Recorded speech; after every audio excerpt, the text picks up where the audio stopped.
बच्चे तो बच्चे होते हैं, मतलब वो तो नहीं इस तरह के मामलात में अमूमन। और फिर क्या किस स्टेज पे बच्चों को इन्वॉल्व करना चाहिए?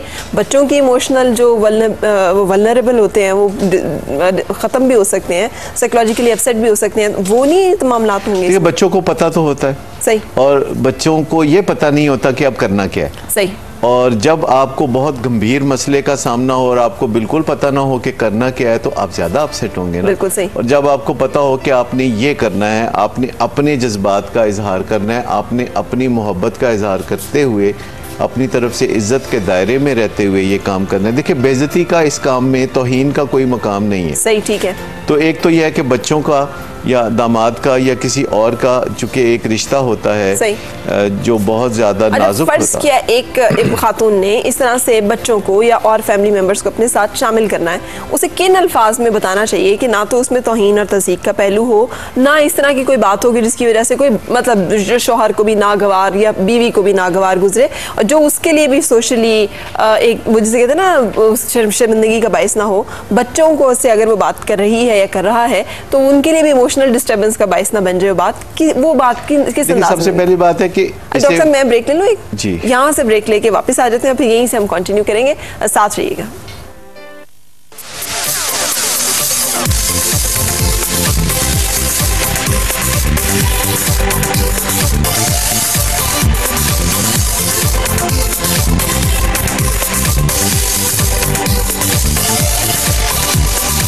मेरे पे नहीं असर होता किसी का, कर लो तुमने जो भी करना है, जिसको भी जाके बताना है। ये बात सच है, इन चीज़ों से कोई फ़ायदा नहीं होता। जो वो ये कह रहे हैं कि अच्छा कर लो जो मर्जी, इससे कुछ भी नहीं होता।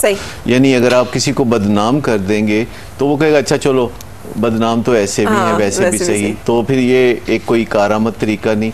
देखिए, जो डंके की चोट कहता है कि मैं बाज नहीं आऊँगा, उसके लिए लेवरेज चाहिए। लेवरेज उस ताकत के इस्तेमाल को कहते हैं जो कुदरत ने आपको किसी रिलेशनशिप में दी होती है, या वैसे आपके पास जो ताकतें होती हैं उनके इस्तेमाल को लेवरेज कहते हैं। तो सबसे तो पहले उन लोगों को साथ में लाना है जिनका रिश्ता आपके शौहर के साथ बहुत एहतराम का है, यानी मोहब्बत का रिश्ता है, कोई दुश्मनी नहीं पड़ी हुई, या जिनके बारे में आपके शौहर का ये ख्याल नहीं कि ये तो मुझे वैसे ही नुकसान पहुंचाने वाले लोग हैं।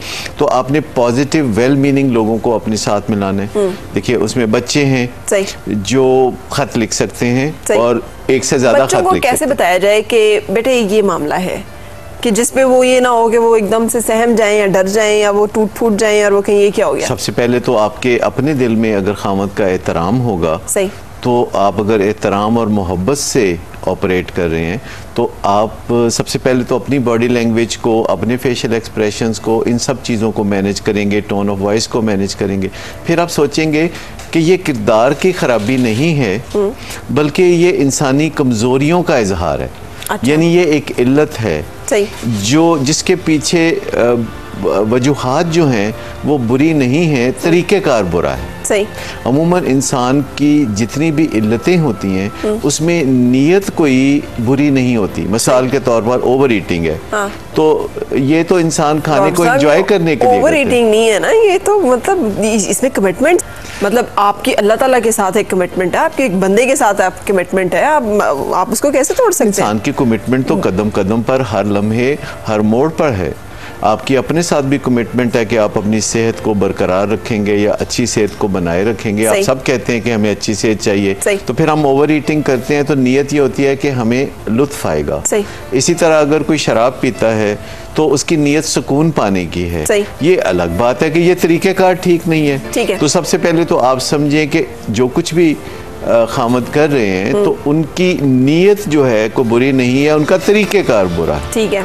तो जब हमें पता हो कि किसी की नीयत बुरी नहीं है, तरीक़ेकार बुरा है, तो हम अच्छा तरीक़ेकार उसे समझा सकते हैं जिसमें उसकी जो नीयत है वो तो पूरी है। अमूमन मर्द इस मामले में बड़े क्लियर होते हैं, पहले तो बात नहीं करते किसी से और उन्हें लगता ही नहीं है कि इस मामले पे कोई दूसरी बात करने की भी जरूरत है ना। जरा सा भी रत्ती सा भी शक हो ना कि खातून जो है उसके साथ मामला कोई गड़बड़ है तो एक लम्हे में डिसीजन ले लेते हैं और वो बता देते हैं कि मैं तो इस औरत को छोड़ रहा हूँ इसलिए कि ये बात है। और बाज़ औक़ात ना भी कोई बात हो तो भी छोड़ने की जो वजह बनाई जाती है वो कैरेक्टर असैसिनेशन है खातून की, उसमें बड़ा आसानी से ही कह दिया जाता है और तो कुछ कह नहीं सकते कि जी कैरेक्टर ठीक नहीं है तो चले हमने छोड़ दिया। खातून इस तज़ब्ज़ुब में रहती है कि वो छोड़ना भी नहीं चाह रही है और वो चलाना भी चाह रही है। तो यही जो डुप्लिसिटी जिसे हम कहेंगे कि हस्बैंड का तर्ज अमल ये होता है कि या तो वो ये लाइन इख्तियार कर लेता है या ये लाइन इख्तियार कर लेता है, और अगर वो छोड़ना चाहता है तो छोड़ के बात ख़त्म कर देता है, और अगर नहीं छोड़ना चाहता तो बात ख़त्म करके नई ज़िंदगी का आगाज़ कर लेता है, जिससे कि अक्सर